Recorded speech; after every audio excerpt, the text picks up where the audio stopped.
My name is Gabriel SpringSnow. Welcome to SpringSnow Massage. Here's a video of my standard kind of massage flow.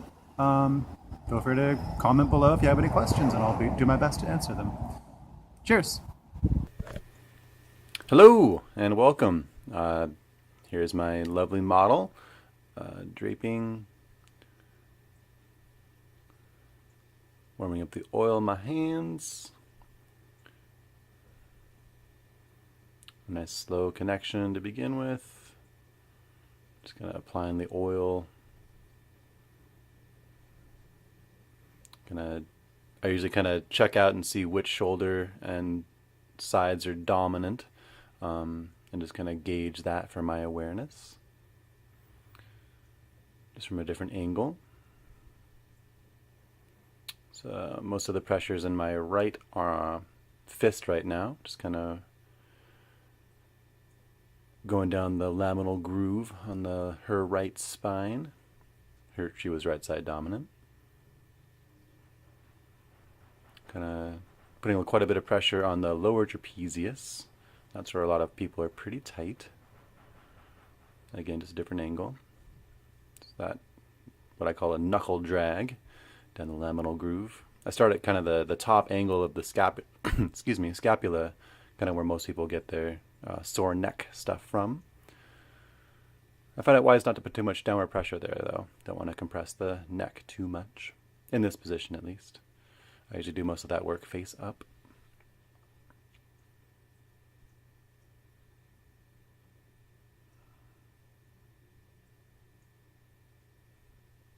This is my other client. Kind of just the same technique, but just from a different perspective. Just applying the oil. And that same knuckle drag. He happened to also be right side dominant.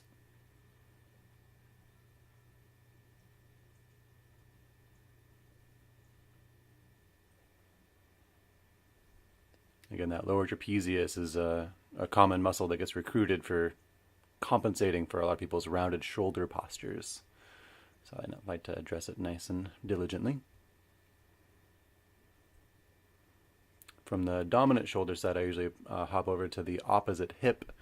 There's something called an ipsilateral referral pattern. Just basically your dominant shoulder gets power oftentimes from the other hip. Like, check out when you're like opening a door or whatnot. Yeah, what happens? Or where you get your power from, rather. So it's hard to see, but I'm working on the gluteus medius at the moment.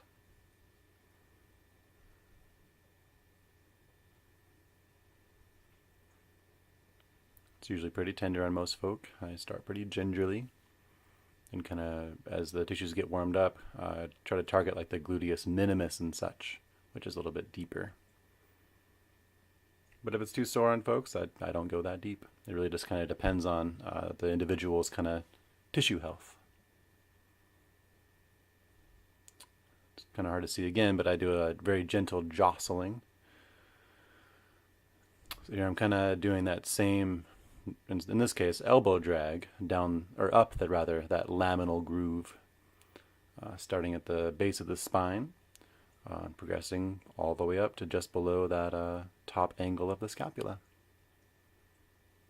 Moving nice and slow.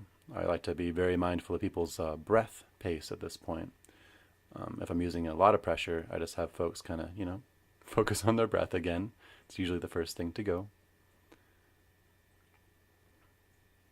I like to work pretty slow. Let the body realize what's happening and let it sink into it. Sometimes I'll have folks really inhale deeply and slowly, and as their ribs expand right there, kind of the tissues separate under a pin and stretch between my elbow and their ribs and their breath. It's pretty nice, and the clients can kind of totally gauge how deep they want it to go based on how deep they inhale. And again, here's my other client. Same thing.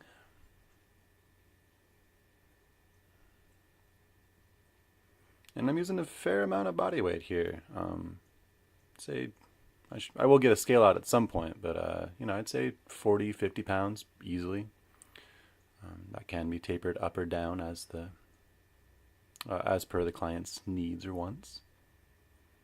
But I do always focus on, like, if your breath is shallowing, I'm not going to give you too much more pressure. That's just kind of the way I flow, because that's your body kind of starting to be defensive, and that's counterproductive, I think. There's a better vantage on that gluteus medius. Yeah, I think he was a bit tight. I usually use my knuckles and use a bit more pressure, but I think he was kind of tight on his right side. Same laminal groove with my elbow.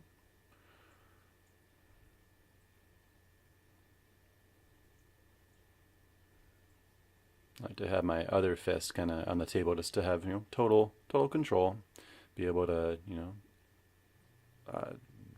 give less pressure at a moment's notice.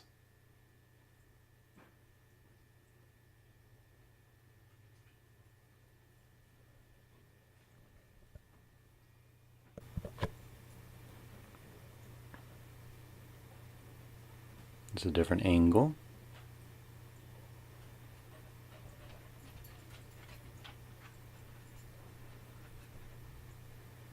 Again, you can see how slowly I move. Might look kind of boring, but when you're feeling it, it's quite nice, I think. And again, it kind of lets the body, sink into it much easier when you work with the body, I think.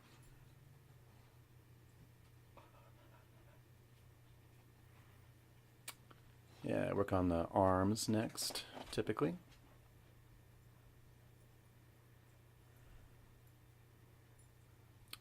Work on that thumb pad to begin with. It's quite nice. Of course, protecting the joint with my right hand in this case, just so it's nice and supported.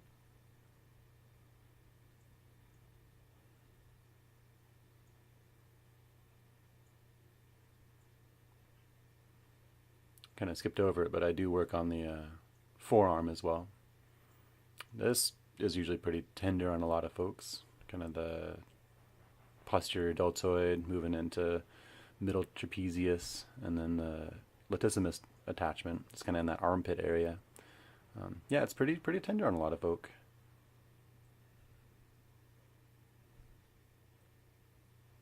Giving a little QL work here. It's, again, also pretty tender on folks. It's a pretty big muscle. Or I'm using kind of my knuckles to kind of get in there at the top crest of his pelvis. And yeah, I'm very ginger with this as well, because people can be quite tender. It's kind of taper into that armpit area work. And if somebody has like a flared up low back or whatnot, I tend to be especially ginger with all the muscles associated with said low back pain, because you don't want to flare people up.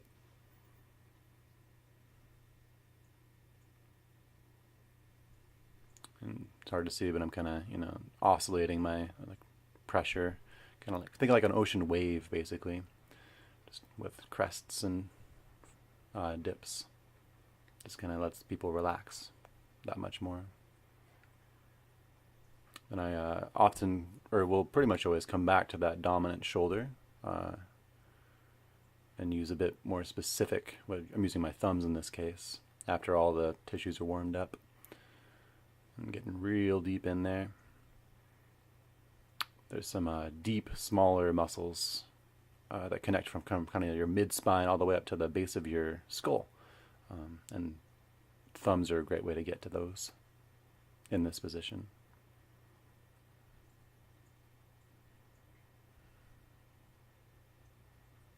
Yeah, this is about 20 minutes or so into the massage, 20 to 30 minutes into the massage.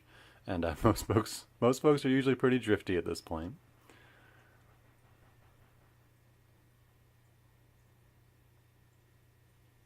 Just kind of wrapping up. It's nice to kind of add a little bit of cohesion, just to kind of, add a little bit of cohesion before moving on to the next appendage.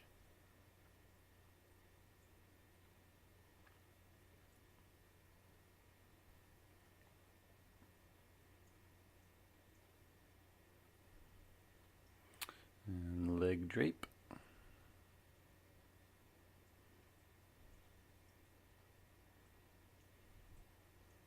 I just like this because it's, you know, pretty easy on me and nice and secure on folk.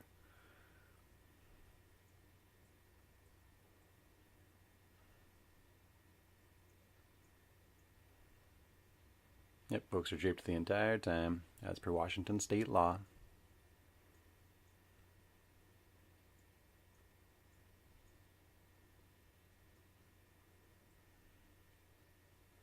Yeah, for the hamstrings, it's the inside ones that are usually quite tight, and that's usually, again, this is all general stuff, generally speaking, from external rotation of the leg and kind of that inside hamstring having to, you know, compensate. You know, everything really is connected. It's not just a cliche. So I usually start with the medial or inside hamstring and go to the outside. The inside hamstring can be kind of tender on folks, so I start with gentle pressure and taper on up. Using in this case, my knuckles. Yeah.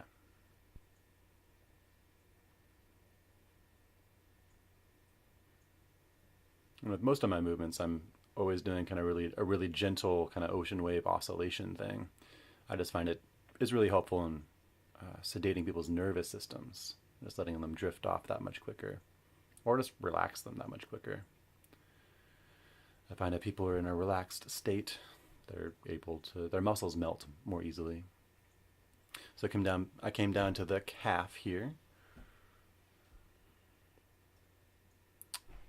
See, I've been using my elbow quite a bit, going from the outside and then to the inside.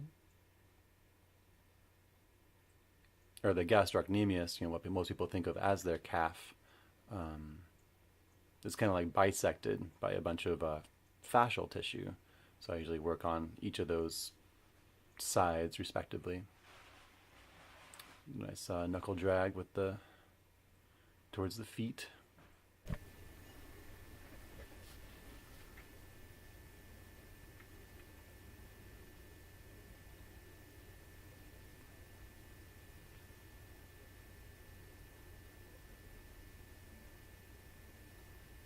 Yep, feet work is pretty cool. Feels pretty nice.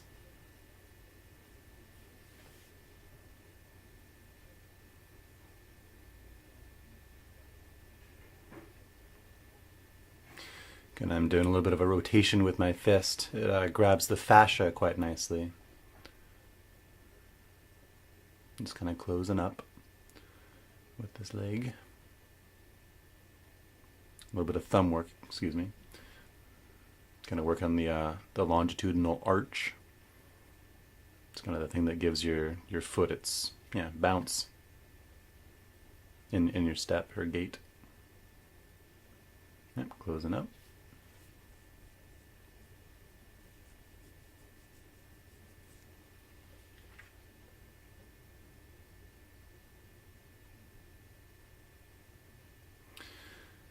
And just kind of repeating that same process on the other leg.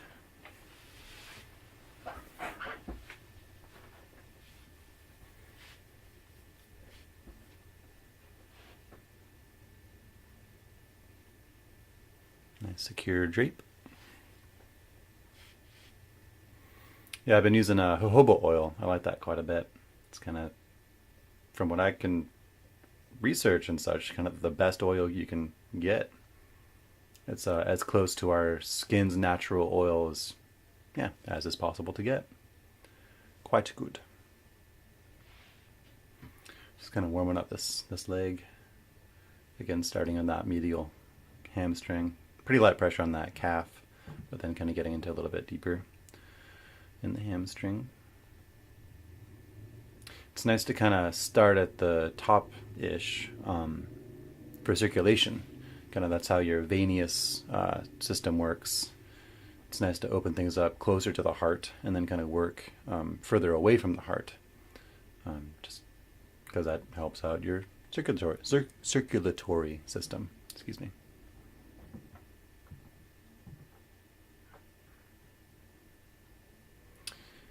And just kind of taking out the bolster, getting ready to turn her over.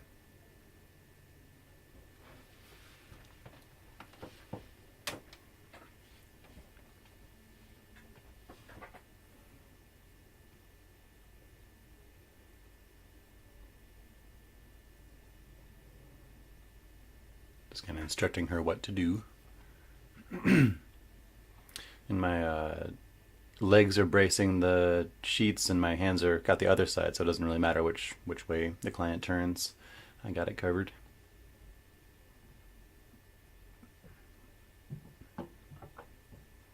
And just, bring your head down to the table, off of the face cradle, folk.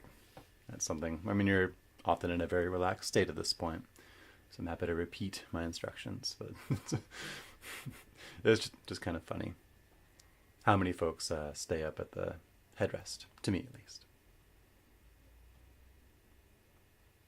Your neck will thank you later if you come on down. Yeah, normally I do not have a lighted environment. It's usually a lot more relaxed. But, gotta have light to shoot video. It's the nature of the game. It's just rocking the leg drape, but in the supine position. Nice and secure underneath the hip, letting her weight kind of be the ballast.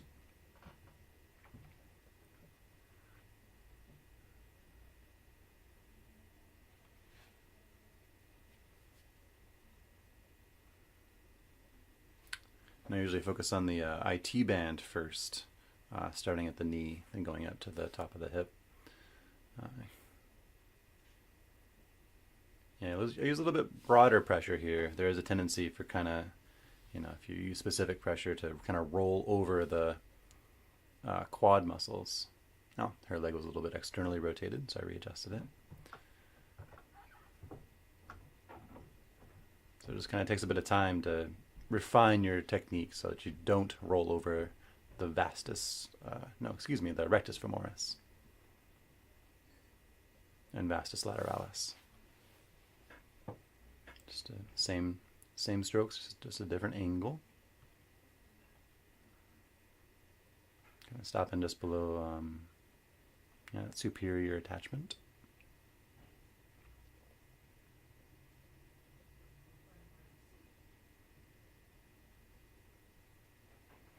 There's a bit of a better vantage. Yeah, my front knuckle is just kind of like I'm just kind of feeling things out, seeing where the muscle tissue is, so that my back knuckle, which has most of the weight on it, doesn't do that, uncomfortable rollover thing. If you start at the top of the hip and kind of move down towards the knee, I've been doing that a lot more lately, actually. That precludes you from having to worry about that. Gets the IT band quite nicely. This is just me turning over my other client. Some people go a bit quick.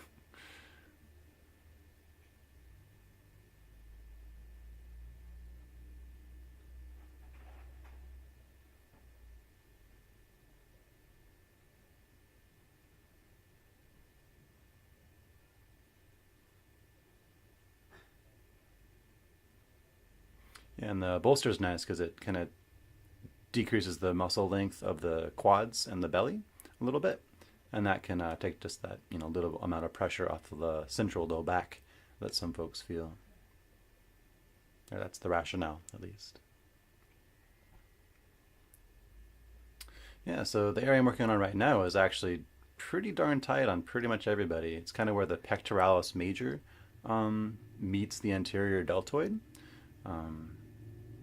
And yeah, usually quite fascially thick and quite tight. So I like to give good attention to it. Been experimenting with cupping. If it's an acupuncturist technique, it's really great for kind of breaking up superficial fascia. But I only do that with clients that are, a bit more proficient in the body works. Yeah, the cupping I do is a lot more gentle than the acupuncturist technique. So here's the kind of the same stuff, different client.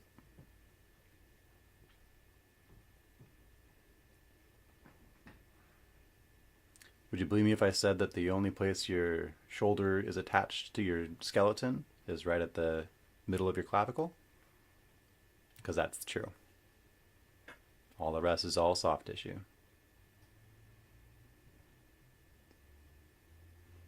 So again, I found that junction where her pectoralis major and anterior deltoid meet.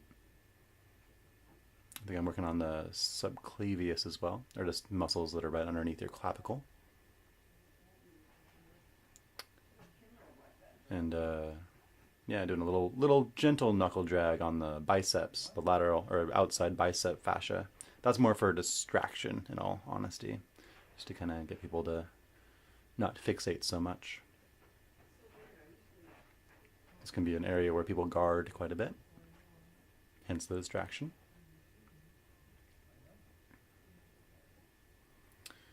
Yeah, and I try to be ginger with this spot too, because it is very chronically tight on pretty much everybody. And I find I found a while ago, if you go too deep too quick, that can kind of cause bruising very readily in folk, which is something that I definitely try to avoid. I find with a little bit more patience, yeah, you can do the same amount, if not better work, and not be really sore the next day.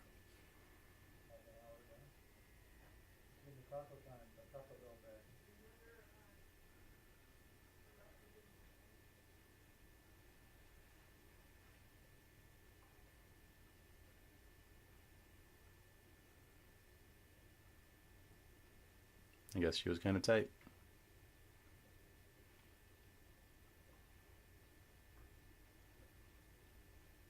Yeah, if y'all are curious, look up something called the upper cross syndrome.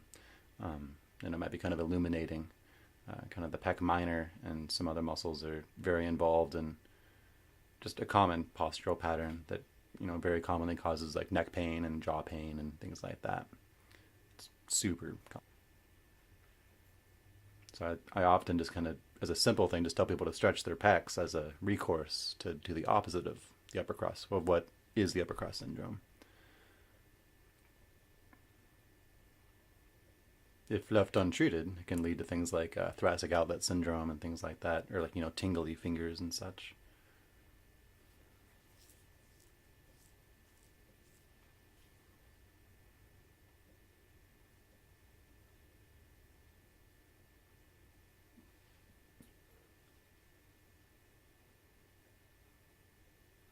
Again, I like to work slow. Looks boring, but feels awesome.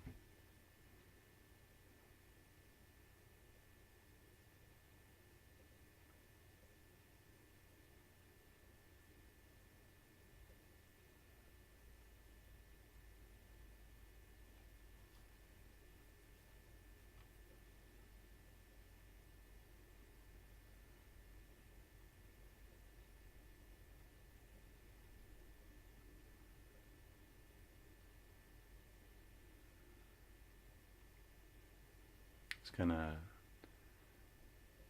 separating the fat. There's a long fascial line kind of from that end, that pec and deltoid spot I was talking about, kind of all pretty far down, like maybe halfway down the humerus or the arm. Yeah, it's a pretty long, tight fascial line. The biceps can kind of contribute to the rounded shoulder posture as well a bit.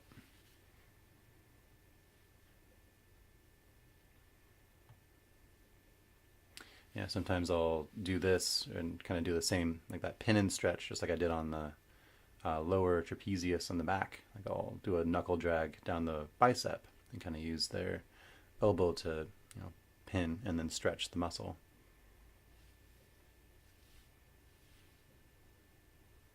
Just some nice hand work.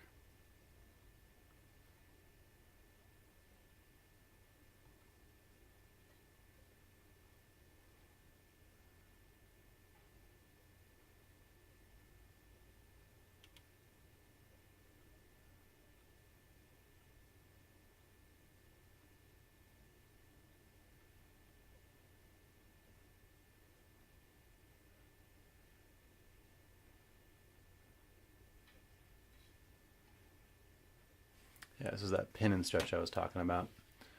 This is more for this client's pectoralis major.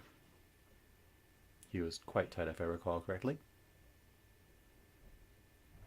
Yeah, again, you really want to warm up the tissue before doing the pin and stretch, because it, again, can lead to that bruising quite easily. Yeah, here I'm targeting more of the anterior deltoid fascia.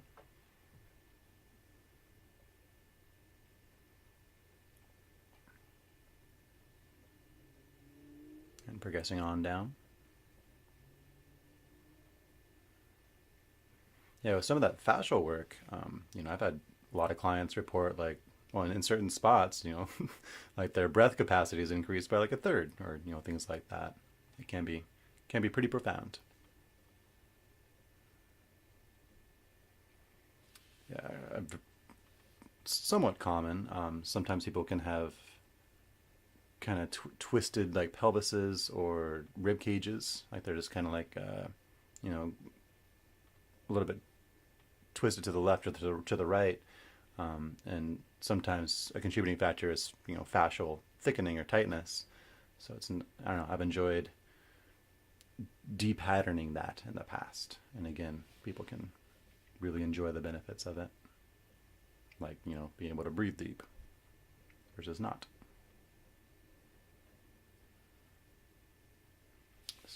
Same hand work.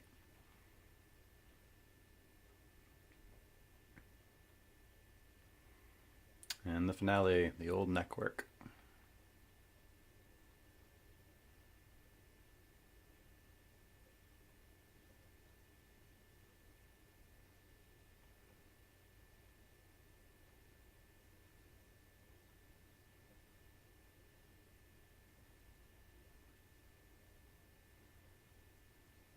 It's nice to get the hair out of the way, of course.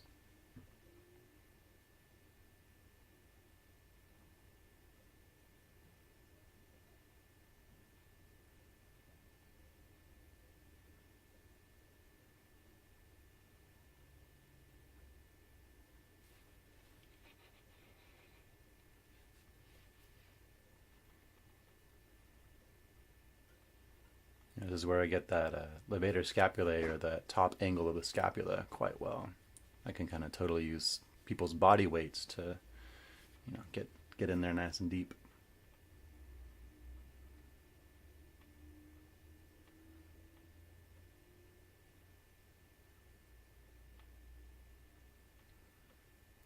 I like to have a nice little rhythm. You see me shimmying. Yeah, it seems like the body does respond pretty darn well to that whole like ocean wave oscillation. Just kind of, lulls you into relaxation, given enough time. Then I kind of slowly, from the levator scapulae attachment, kind of move up into kind of the base of the neck, hitting the scalenes and other paraspinals, or muscles alongside the spine.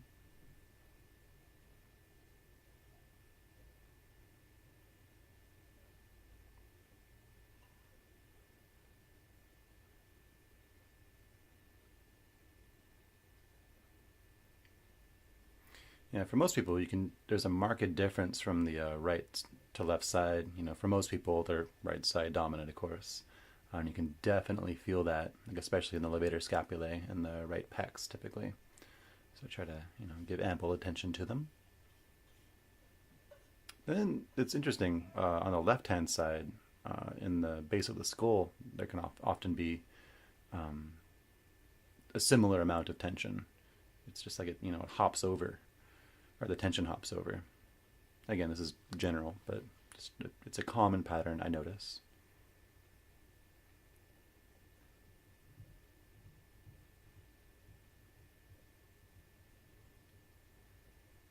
Hope you're not bored out of your mind yet, but again, think about receiving this and how nice it would feel.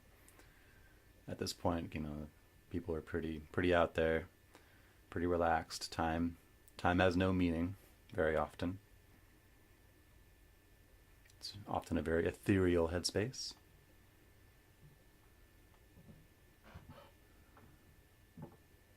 It's kind of a time when, out-of-body experiences or emotional releases or super trancy headspaces can be very common.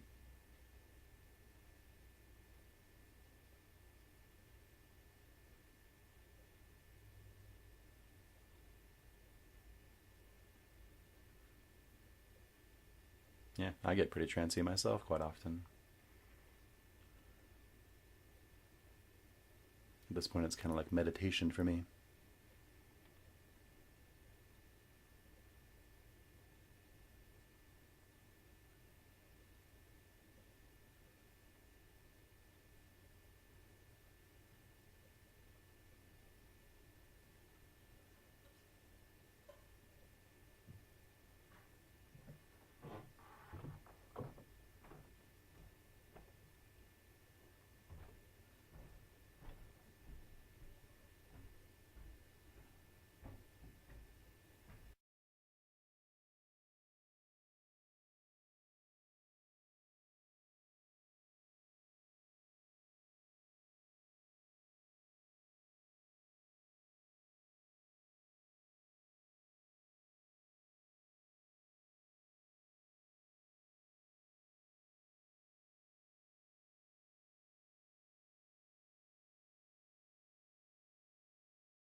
I've been getting into or I've been practicing cranial sacral for the past couple of years. It's a nice one. It looks very similar to this, just super super slow. Seemingly nothing is happening, but you kind of you hands on, or you put your hands on various spots in people's heads, craniums, and etc. And then you kind of it's like when you're a baby. There's these things called sutures that form and harden after you know are born and such, and you kind of yeah just kind of feel where things are blocked and then open them up. Kind of the intent is to kind of stimulate the cerebral spinal fluid, which kind of circulates just like your breath, except it's a little bit longer, like every 8 to 10 seconds or so. And that can be quite nice.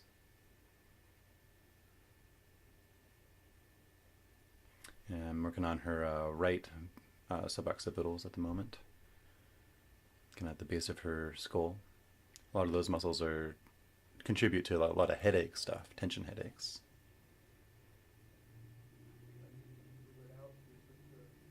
I like to brace with the other hand so I'm not, yanking her neck too much. Nice and supported. Nice and supported.